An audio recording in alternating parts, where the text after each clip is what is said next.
भोरे भोरे ऐसे जहानी तुरु सजिद काहे कैले बारू दही चूड़ा ठूस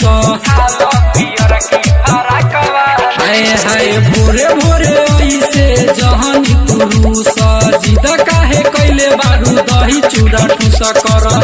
बहतिया नई से जा कवाली कर बहतिया नई से जा कवाली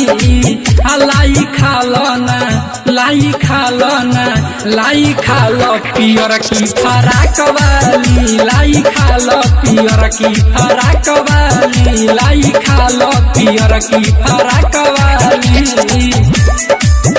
लाई खाल फराक वाली तिलौरी चूड़ा के बनल बलाई खइबू त जइबू और चिकनाई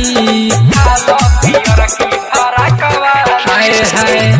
तिलौरी चूड़ा के बनल बलाई खइबू त जइबू और चिकनाई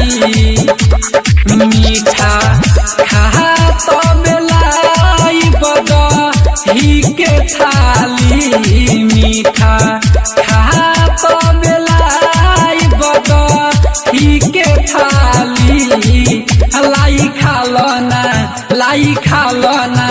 लाई खालो पियर की फराक वाली लाई खालो पियर की फराक वाली लाई खालो पियर की फराक वाली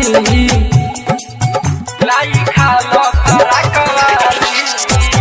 राई तोहर की समय मरी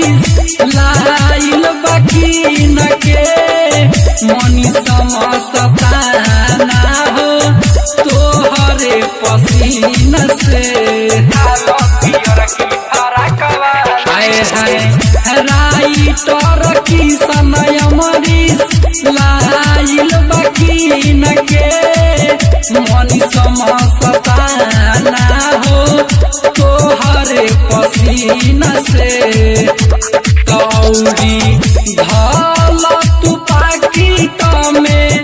हाली हाली औरी धल तू पाकिट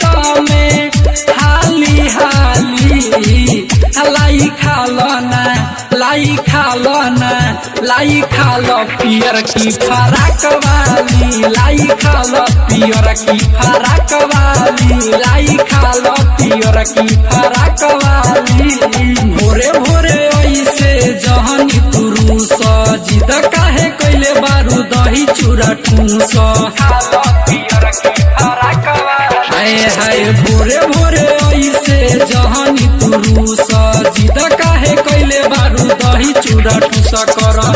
बहतिया नई से जा कवाली कर बहतिया नई से जा कवाली लाई खालो पियर की फराक वाली लाई खालो पियर की फराक वाली लाई खालो पियर की फराक वाली।